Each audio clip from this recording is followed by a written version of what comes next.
We're going to finish up lesson 8.8 with part 2. Make sure you have your list 1 through 4 of putting it all together so that we can follow it as we are doing these. Example 2a says 9x to the 5th minus 36x. First thing we need to do is to decide how many terms there are, and we can see 2. So let's go down to number 2 on our list. If there are 2 terms, you can A, factor out the greatest common factor.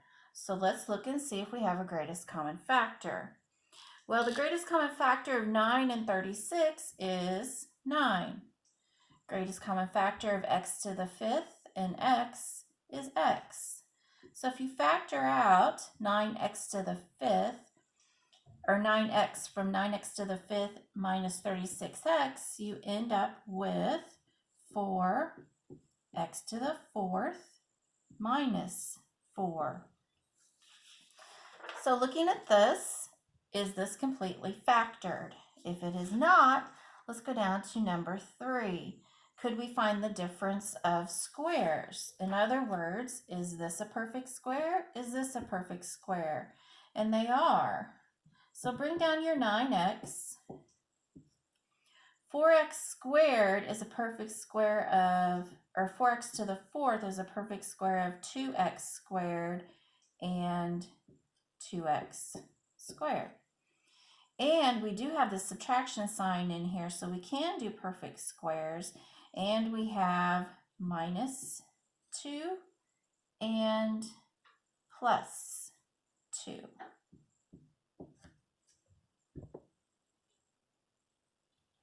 This should actually be just x to the 4th. My mistake there. If I factor out a 9x, then we just have x to the 4th left. And then we have x squared minus 2, x squared plus 2. Are these perfect squares? X squared is a perfect square of x, but 2 is not a perfect square of anything. So actually we are finished with this one. Let's go on to letter B. First of all, identify how many terms there are. I see 4 terms. So let's go down to number 4 on our list. If there are 4 terms, you can A, factor out the greatest common factor. Is there a greatest common factor in these 4 terms? We have 6, 30, 24, and 120. And if you know the factorization of these, all of them have a 6 in common. Now let's look at our x's. X cubed, x squared, x. There's not an x in our last term, so we cannot factor out an x. So let's see what we have after we factor out this 6. That leaves us with x cubed plus 5x squared minus 4x minus 20. We still have 4 terms that we can factor. So let's group by factoring. Is this possible the way we have it set up? I believe we can.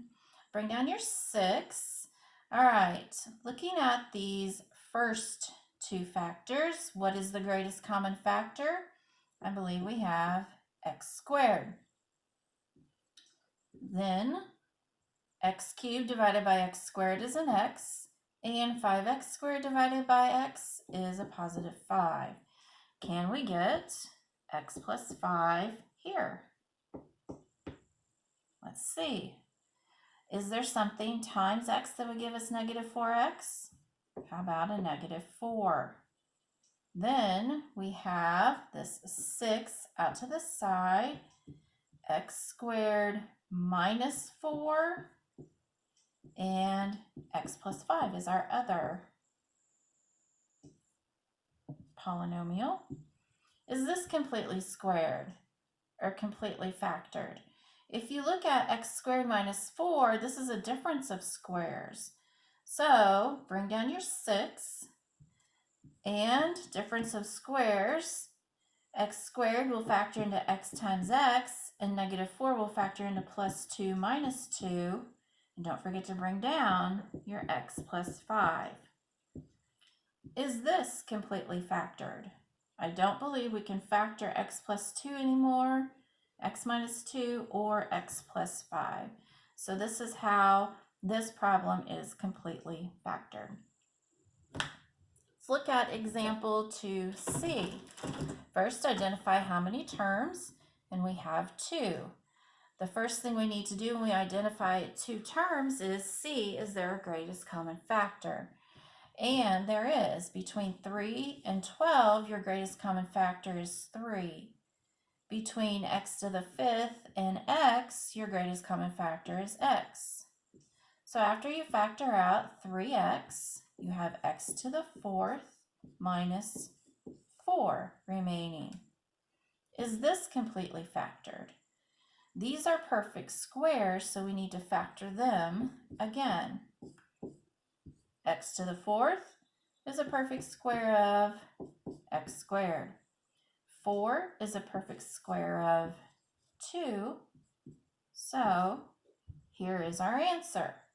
Because even though x squared is a perfect square, 2 is not. So we can't factor this anymore, or our last polynomial anymore. The next part is solving.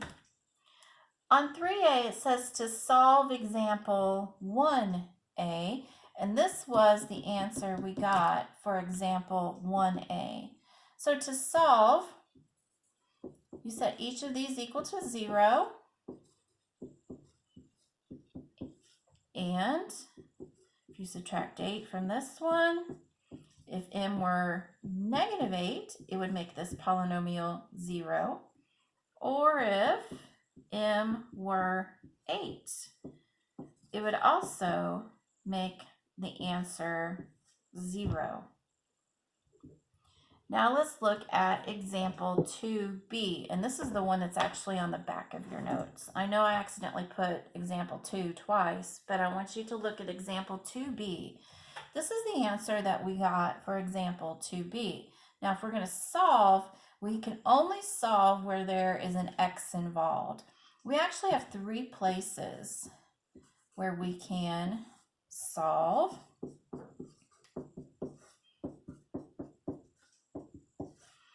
And to make this 0, x would have to be 2. To make this 0, x would have to be negative 2. And to make this 0, x would have to be negative 5. So there are 3 answers for example 3b, which our answer came from 2b, and we solved. And lastly, let's look at 3c. This came from example 1c, which was an answer from 1c. We had 3b times quantity of b minus 3, quantity of b plus 3. Each of these have a b in them, so each of them have to be set up equal to 0. So 3 possible answers here. If you divide by 3, you get 0. If b were 0 for this problem, it would make our answer 0. Solve here, and b is 3. And solve here, b is negative 3. So any of these solutions would make the entire problem 0.